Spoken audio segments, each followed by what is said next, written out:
Hello. Welcome back, Jennifer. Thank you. Technical problem. I wondered why you went silent. All right. All I can hear was me. Take your time. You have all the time you need, my dear. Okay. Michael. Yes. So sorry, technical difficulties.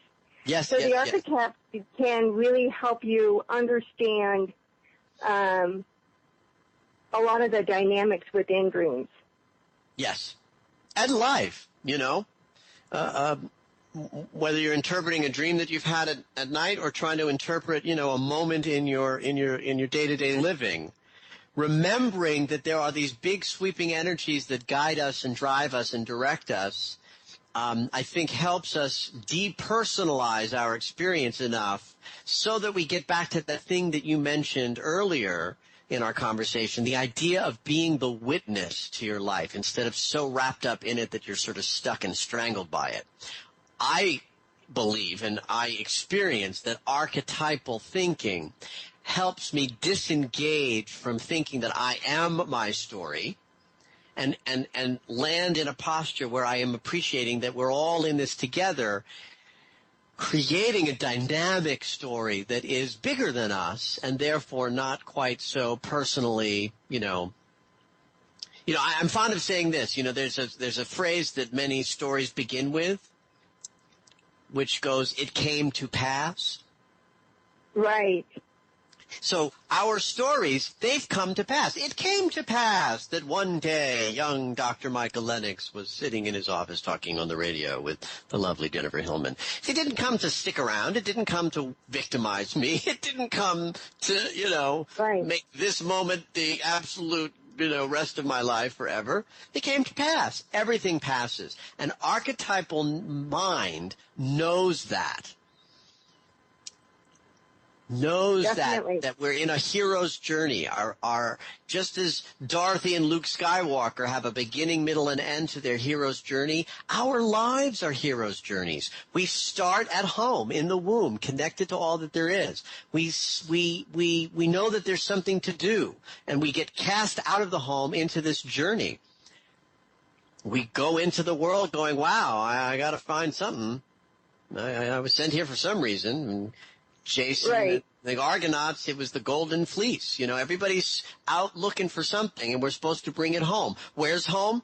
Back to source, back to the divine, back to God. Right. Back to whatever is on the other side of this crazy veil. That is so awesome. Which brings up two things. Past lives and also lucid dreaming. Great. Now, past lives are like dreams or reflections of stories we've lived before. Yes. That, in my perspective, kind of tells you the pattern of what you may be, and, I want to say enjoying in this lifetime. Well, let's stick with that language, honey. I can go with that, enjoying, even though that might be a wink, wink, nod, nod euphemism. Exactly. So, sarcasm there. Right. So let's talk about past lives for a moment. I think the value of first of all, I think that we live in a grand mystery, right? Life is completely mysterious. Right. And past lives, the idea that we have lived lives in the past is a very elegant way of tapping into the mystery of connectedness. I don't think any of us are certain exactly how it works, but the idea that we have connected to lives that have come before us makes some sense. Whether it's true that I was the Queen of Egypt or a slave in, a foreign country, or that I'm connected perhaps through my genealogy and my parentage. When you go back a bunch of generations, 7 or 8 generations, we're connected to millions of people who lived before us. And that's only in 6 or 7 generations, right? So go back 10, 12, 15, 18 generations. We are connected to billions of other people.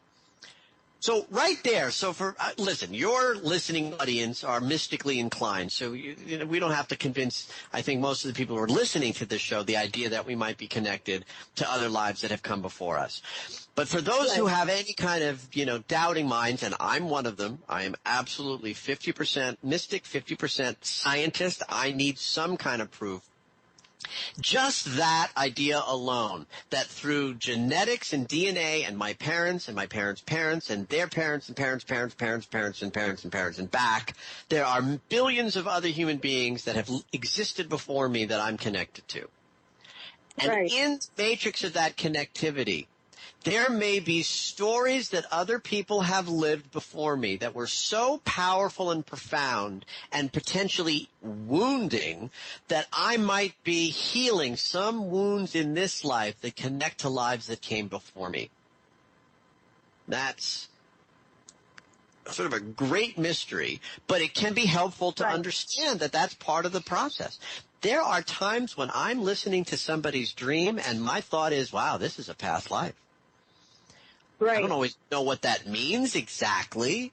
Yeah, but it's when somebody's talking about a scenario that maybe clearly was in historically from another place, another country, another time. They see a lot of imagery that is consistent. Because dreams are very chaotic. Anything can happen and probably will, and they trip around, and you're in one location and suddenly you're in another. And then every once in a while you have a dream where it's like, wow, yes, I'm in Victorian England and it's foggy and I feel the cobblestones and I hear the carriages and somebody does this or that. And I think, wow, this may be a past life. And I think in dreams is a place that anybody can connect to the idea of lives that have come before us. You don't necessarily need to have a specific gift for perceiving past lives, because there are wonderful healers out there that's how they work. Right. They help you connect and visit past life energies. Any bozo on the bus can connect to that ability through dreams. Right. Exactly. It's just being open to that message and that interpretation. Right. And here's the thing, Jennifer. I don't think you have to land on something and know what to do with it. Exactly. One of the things that happens with my work is that someone will hear me interpret a dream at a dream circle or a workshop or on the radio, and they'll be like, wow, he's so good. That made so much sense, and he really knew what to say, and that must be what dream interpretation is. And it's not. It's like if you went to see a ballet performance and you watched a stunning ballerina trilling, tripping, jumping, twirling around the stage, and you went home and it inspired you to dance around your living room, you'd still be being magnificent. You'd be moving your body through space. And just because I can interpret dreams really facilely and fast, or just because somebody who's got a skill and a gift and a talent and the ability to help you vibrate with a past life doesn't mean that you don't get some powerful experience out of just remembering the dream. Saying, exactly. This feels like it might be a past life dream. That's it. You don't need to do more than that. You don't. I know you can if you want to. You write it down, you explore it, you think about it. Maybe you look up on the internet. The best dream dictionary that's ever been written? Google. Oh, yeah. Just take images or scenarios or countries or time frames. Go online. But your book is pretty good, too. Let's not forget. Oh, thank you, sweetheart. But yeah, I think that's the real important thing, though, to remember about past lives and dreams is that something I think that happens in the mystery is that we are potentially visiting other consciousnesses through the dream experience and working things out, healing things that we're responsible for healing. There's one spiritual principle that I heard once. Don't even necessarily remember where I heard it, but it really landed on me as something that was true. And this was this idea that we are responsible in this life for healing back 7 generations of our family's woundedness. Yes. Which I don't know why that made sense to me, but I just believed it. Certainly as a psychologist, I believe that because we are so much a product of our parents and our parents' parenting and how they were parented. And I believe that's a Native American. I've also heard that through the Mayans have that belief. So I've had many times experiences, and also the Hawaiian Ho'oponopono states that healing it within you can heal 7 generations in the past, 7 generations in the future. I'm so glad you said that, because that was going to be my next comment, Jennifer, was, and if that's true, then what we do in our lives is designed to heal 7 generations yet to come. Exactly. I find that idea very comforting when I look around at how challenging this world is right now. Yes. One of the ways that I sort of reconcile this idea of peace, of bringing about world peace, that I do what I do today, not necessarily for my life or the people around me, but for the lives yet to come. And that gives me hope. That gives me comfort. Now, that's not going to work for everybody because, I don't know. Everybody's an individual on your needs. Yeah, but I have always, I remember when I was younger, before I really had good, clear language for some of these things, I would have conversations with people where they would really just like roll their eyes and think I was insane, because I would talk about things that I felt were coming, and they were like, what are you talking about? And then we'd talk more deeply, and they would realize, and I would realize in investigating how my mind was working, I was thinking about 1,000 years from now. So that when I look around at, some organized religion and some of the challenges that the Catholic Church is facing with all of the,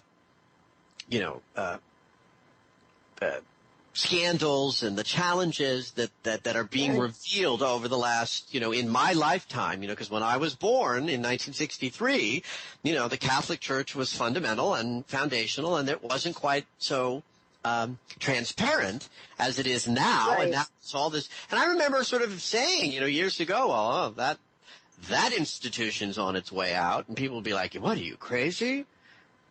Right. But I'm talking about an evolution of many generations. And I promise you, when we, 1,000 years from now, things are going to look very, very different.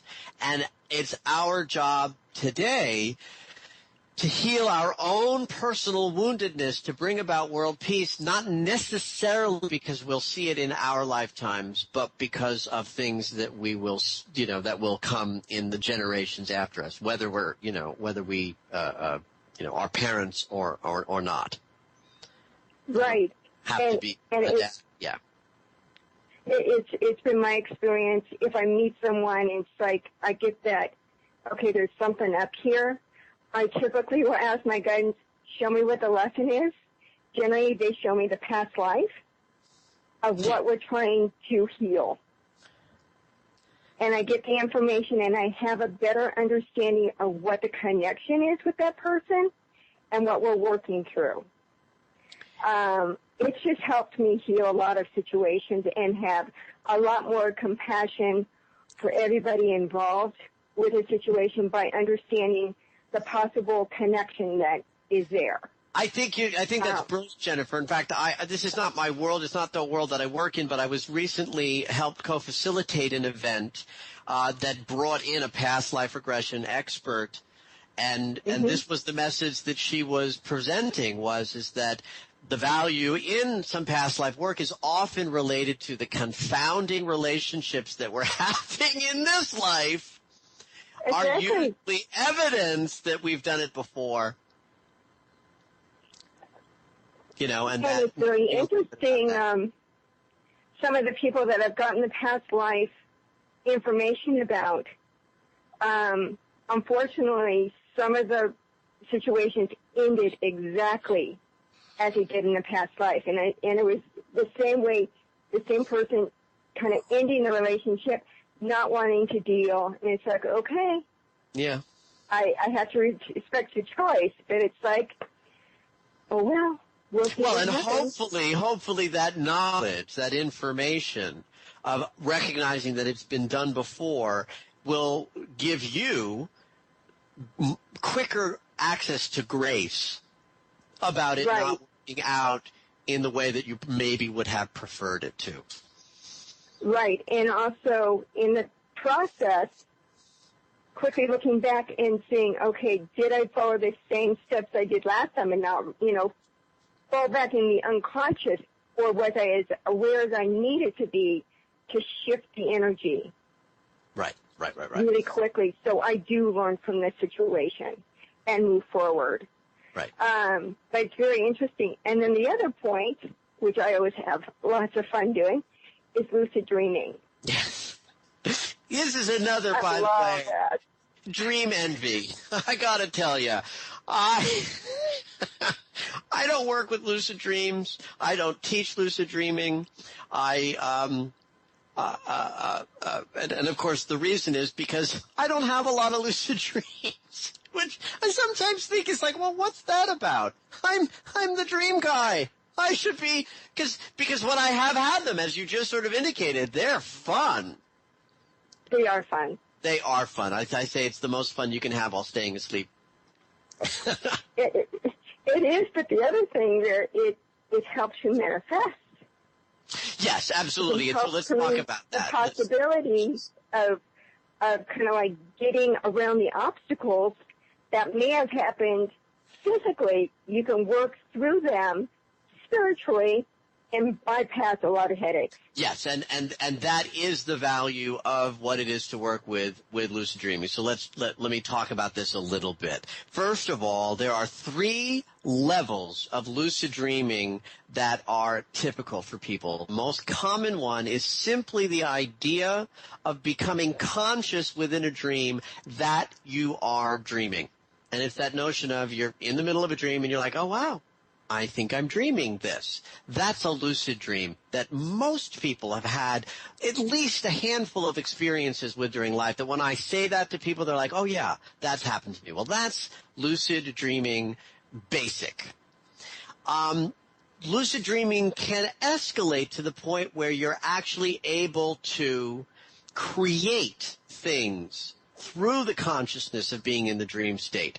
The one lucid dream form that I've had a number of times in this is direction, that there's a kind of dream that I'll have where I'm moving through a landscape in a kind of constant sense of motion, and I recognize that I'm dreaming, and I can choose right, left, or forward.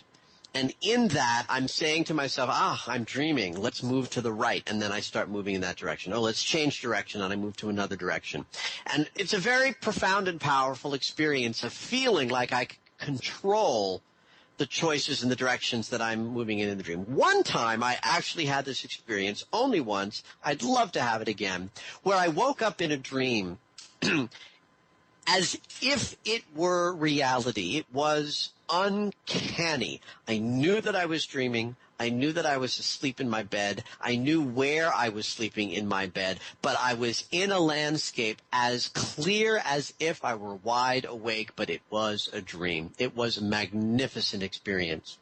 And once I realized that I was able to consciously create what I wanted in my dreaming landscape, I began to conjure things up. And they would appear. And then as I got a little sort of, took a little more risk, and I was like, oh, let's bring someone into this dream landscape and, have some real fun. That's when I woke up. So I've been curious about this notion as I look around the world. And I noticed that in the last decade, lucid dreaming workshops are popping up everywhere. So it has caused me to wonder, why is this? Why is this of interest to people, and what's the value in it? And you nailed it. The value of tapping into the creative power of being lucid within the dream state will assist people in recognizing that this life we are living is a dream in which we are profoundly lucid. And in this waking dream that we are in, we are capable of creating anything we desire simply by thinking on it and filling that thought with heartfelt sensation of love and desire. Yeah. And the more we pay attention to that in our dream state, the more facile we'll be at it in our waking state. I think a bonus for me is I was born just seconds away from the galactic center. Ah. So the universe is kind of like open to me. So I have fun with it. And I have, if I needed a deeper understanding of the situation, in fact, I talked about one of them in one of the dream circles, where I was meeting up with someone that I was really meeting up actually in another dimension, but physically in this lifetime, understanding that connection. And it's been a very interesting paradigm to figure out all of it. A lot of it is driving me totally insane till I got a hold of understanding the lucid dreams and the power of it. Yes. And making peace with, for me, I really feel like a lot of the parallel existence are collapsing into one. And really all the lessons for me, I'm relearning a lot of lessons that I went through in a past life. And I'm seeing the levels and the patterns of the past life and how I'm dealing with this and the different perspectives, as I said. So for me, it's been like wide open, understanding all the different perspectives, understanding all my lives, understanding who and what I am in a very deep way. Yes. And I think the dreamscape has really helped me hone and understand oneness and living within the dream. Well, you just put that so eloquently, and making a parallel between the sleeping dreamscape and the waking dreamscape. They really are not only the same thing, but reflections of each other. And Yes. when we can trust that we can manifest anything we want in our sleeping dreams, we are better at trusting that we can manifest anything we desire in our waking dream.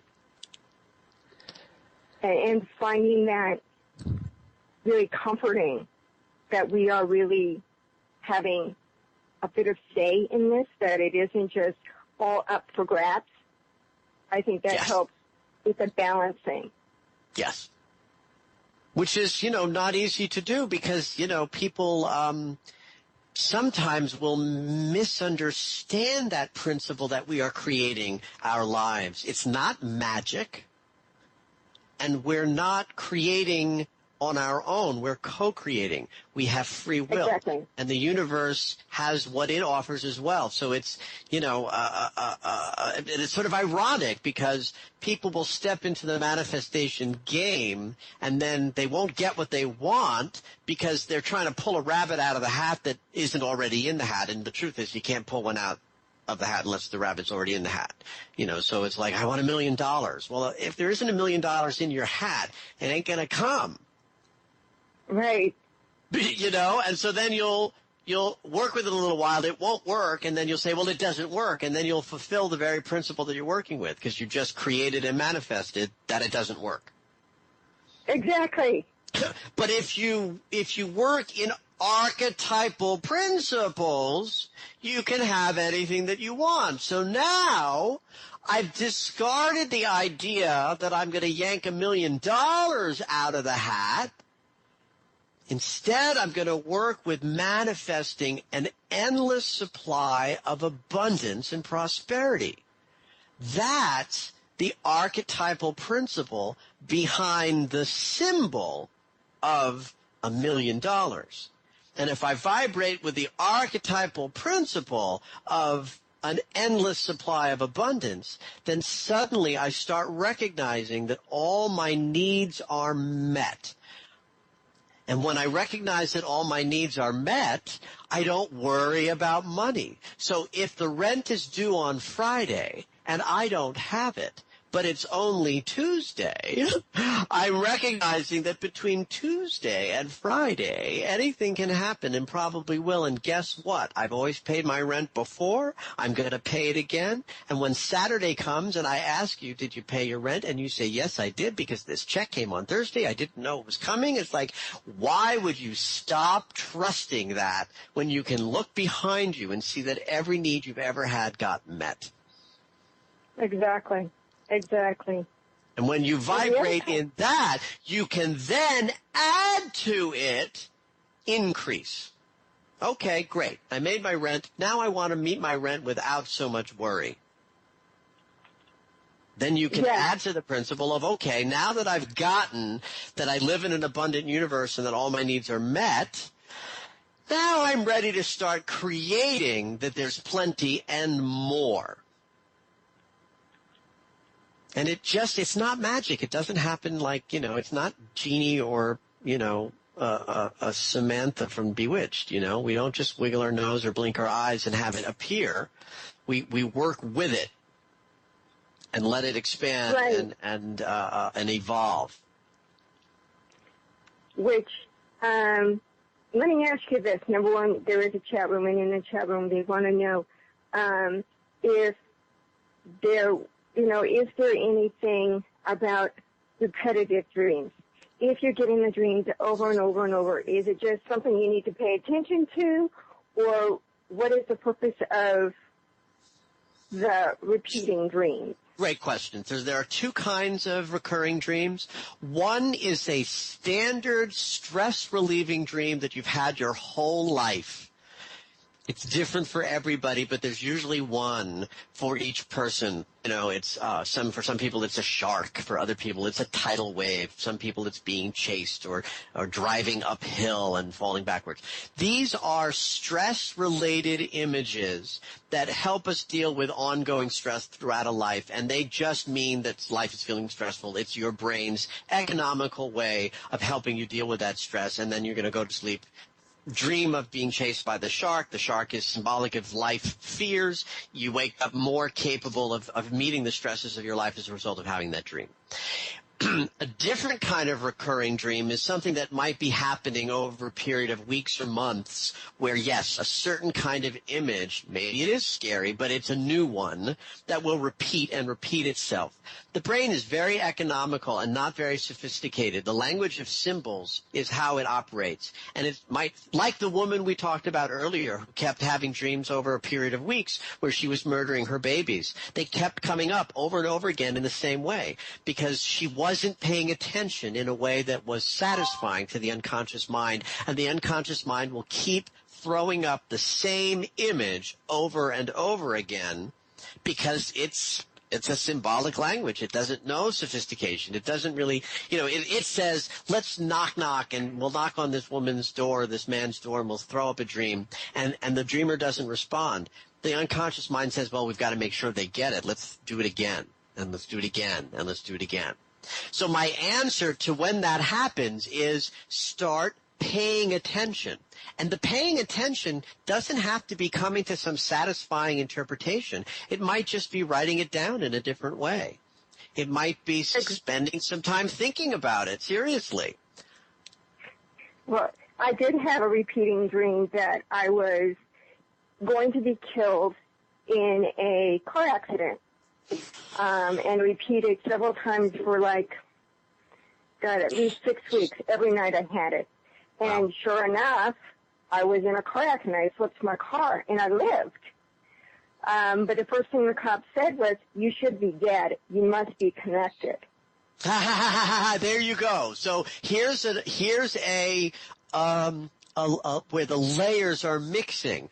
Both the recurring dream process and your psychic ability were working together. Well, it gets even better. It gets even better. Dreams practice for us, you know. So, like from a cognitive place, a dream sleep lab study once put a bunch of people on ski practice machines, those things in arcades where you're standing on these, sensors and watching a screen and pretending to ski. And what they found was that when these people went to sleep, when they were woken up in the middle of the night, they were dreaming about skiing. And when they woke up in the morning, they were better at the machine than right before they went to bed. They were practicing the skiing in their sleep. Excellent. And this, I think, what's happening with you. You were probably practicing what it was like to be in a car accident so that when it happened, your consciousness allowed you to survive it and move through it more gracefully because you'd already practiced a dozen times. Well, obviously I needed more practice because 18 months later I was in a head-on collision with a drunk driver. All right. Well, then we can certainly go. In that time, it was very interesting because I did go to the other side. I felt that immense bliss, the love, the connection, the acceptance, the allowing, everything was awesome. And it was really just the void of creation because it was very dark, but this immense love. And all I heard was, you are loved and loved. Do not forget that. And I went back to the car. And I'm going, wait a minute. I want to go on the other side. Right. But there's the value. Right. So now suddenly the terrible, horrible experience that we could all judge and say, well, wasn't that awful? That shouldn't have happened. Actually had built into it a great gift. Very much so. Very, very much so. And I had a deeper appreciation of living in the moment. And if I feel love and appreciation for someone, I tell them in that moment. I don't wait. I let them know how grateful I am for having you on the show or how much I appreciate everything you're sharing and all the information that is coming to me and the great understanding I'm knowing about the universe. It really was a great gift, but it was just funny. It's like when it happened the second time, I'm just going, really, guys? I needed it again? It was almost like a 2x4 saying, wake up, Jen. Yep. So it was very, very much a wake-up call. I think you bring up an interesting point, which is to not judge the things that happen. When we take on that we're creating our lives and bad things happen, it can be very seductive to judge ourselves for those things having happened. Right. But really, if we're living in a divine plan that's perfectly unfolding, that's either true all the time or it's not true at all, right? It can't be. Right. It's only true when it's working in my favor, and when it's not working in my favor, it must not be true. So then it's got to be true that even when something awful happens, there's always a benefit. There's always a lesson. There's always something that we can get out of it, even if the experience that caused the lesson is something that we would potentially quantify and qualify as bad. Right. It's many, many beautiful things that are going on. Can you go over a little bit with a little? I can't. I was just actually contacting David. I cannot. I'm on a very strict schedule with stopping at 11. I really apologize. No. All I wanted to say is real quick, can you tell us about your workshop before we end the conversation? Oh, absolutely. So the workshop is called Awaken the Spirit Within. It's or Awaken the Spiritual Teacher. I think it's at Feathered Pipe Ranch in Montana, which is an extraordinary sacred land. It's really very beautiful. And I'm going to be there for a week from June 15th to the 21st with a wonderful co-facilitator, Karen Trappa. She's a marvelous medicine woman and really steeped in Aboriginal cultures and techniques and tools and tips that come from that sort of world. And I'm going to bring my tips and tools and techniques from dreams and astrology, and together we're going to create ritual and sacred experience and help people awaken their inner guidance system and deepen their spiritual practice. You can find out information about the event both at Feathered Pipe or at my website, michaellennox.com. And it's a definite, a commitment experience. It's a full week in this sacred land. We're going to be enjoying the summer solstice while we're there and a wonderful new moon. So there's going to be lots of opportunities to go very deep and have a wonderful and profound experience under the guidance of two teachers whose work is very different, but that comes together in a beautiful sort of synchronicity of styles. Excellent. And Michael Lennox, always a pleasure to talk to you, always informative. Again, michaellennox.com if you want more information or contact him more further about your own dreams or astrology. He's awesome. Also, you can sign up for his email, that newsletter that is talking about what energy, and with the sun jolt that's coming up, it might be a good time to sign up so we have a heads up of what's going on. Michael, thank you very, very much. My you great are much pleasure. loved and appreciated. Thank you so much. It's been a real joy. All right. Thank you very much. And this is Jennifer Hellman with Abstract Illusions Radio. We thank you for listening. Again, What Spirit Radio is by donation. Please, if you enjoyed this beautiful conversation, please donate so we can keep these conversations going. Thank you. Until next time, have a very blessed week. Good night. You're goodbye. listening to Wolf Spirit Radio.